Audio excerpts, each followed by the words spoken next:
IMF سے اسی مہینے میں معاہدہ ہو جائے گا اور یہ مشکلات سے ہم باہر نکل آئیں گے. پھر ملٹی لیٹرل اور بائی لیٹرل بھی جو ادارے ہیں وہ ہمارے ساتھ چلیں گے. پاکستان آج اس دورائے پہ کھڑا ہے جہاں پر ایک ایک پائی ہم بچانے کی کوشش کر رہے ہیں. ہمیں بہت مشکل حالات میں حکومت ملی، لیکن اللہ تعالیٰ کے فضل و کرم سے ہم یہ کولیشن گورنمنٹ پوری طرح دن رات کوشش کر رہی ہے، اور مجھے کوئی اس کہنے میں باک نہیں ہے کہ انشاءاللہ ہم ان مشکلات سے نکلیں گے.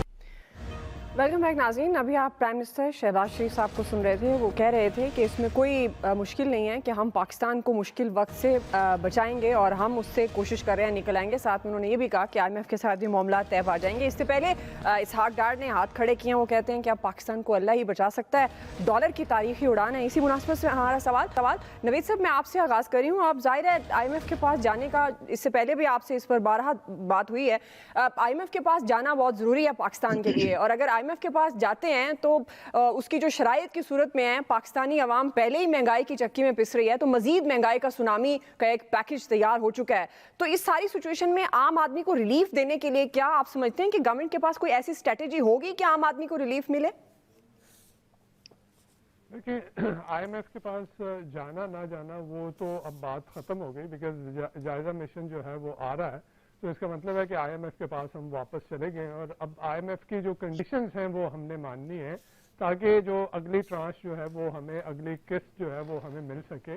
تو وہ جو شرائط ہیں وہ بہت کڑی ہیں. اس کی وجہ سے جو ایک مہنگائی کا طوفان آئے گا تو عوام کہ ایک بات یہ تو پرائم منسٹر صاحب نے ٹھیک کہی کہ IMF کا پروگرام ریوائیو ہوگا تو اس سے جو بائی لیٹرل اور ملٹی لیٹرل لینڈر جو ہیں ان کی طرف سے پیسہ آنا شروع ہو جائے گا. لیکن اس پیسے سے پاکستان کے عوام کا کچھ نہیں بننا، کیونکہ پاکستان IMF کی کنڈیشن کے تحت آپ کو بجلی مہنگی ہوگی، آپ کی گیس مہنگی ہوگی، آپ کا تیل مہنگا ہوگا، اور اس کے ساتھ ساتھ باقی ساری تو انفلیشن. اس سے پہلے جو ہے منسٹر آف اسٹیٹ یہ کہہ چکی ہیں کہ IMF کے پاس جانے سے ہماری انفلیشن جو ہے وہ 30% سے اوپر جائے گی.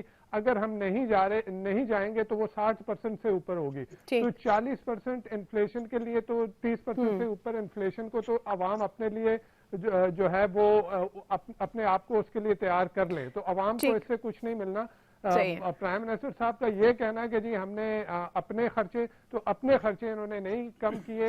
نیشنل آسٹریلٹی. ٹھیک ہے نوید صاحب، آپ کا کیا؟ میرے پاس وقت کم ہے، مجھے امتیاز گل صاحب اور دیگر ایکسپرٹس کی طرف بھی جانا ہے. جی امتیاز گل صاحب.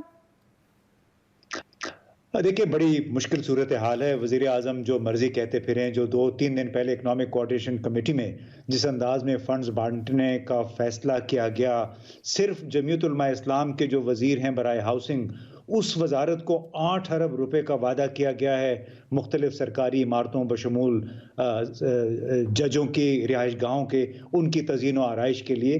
تو مجھے نہیں معلوم پڑتا کہ 90 ارب روپے انہوں نے ترقیاتی فنڈز کے نام پہ، حالانکہ جو کفایت شعاری کمیٹی نے یہ تجویز پیش کی کہ یہ فنڈز آپ تمام بند کر دیں، تمام سرکاری ملازمین جو بڑے سرکاری ملازمین کی تنخواہوں میں کمی کر دیں، کابینہ کا سائز کم کریں، اس طرف کوئی توجہ نہیں ہے. یہ معلوم نہیں عوام کو اور کتنا نچوڑنا چاہتے ہیں، عوام سے اور کتنی قربانی حاصل کرنا چاہتے ہیں. جی سلمان عابد صاحب. دیکھیں بات وہی ہے جو امتیاز صاحب کہہ رہے ہیں. ایک طرف معاشی بدحالی ہے اور ایک طرف آپ کا عالمی اداروں کا دباؤ ہے.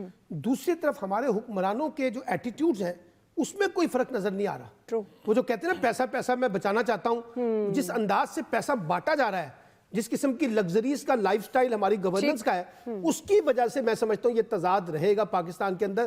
جب تک آپ اس میں بیلنس نہیں پیدا کریں گے آپ کی معیشت ٹھیک نہیں ہو. اسماعیل کا کوئکلی.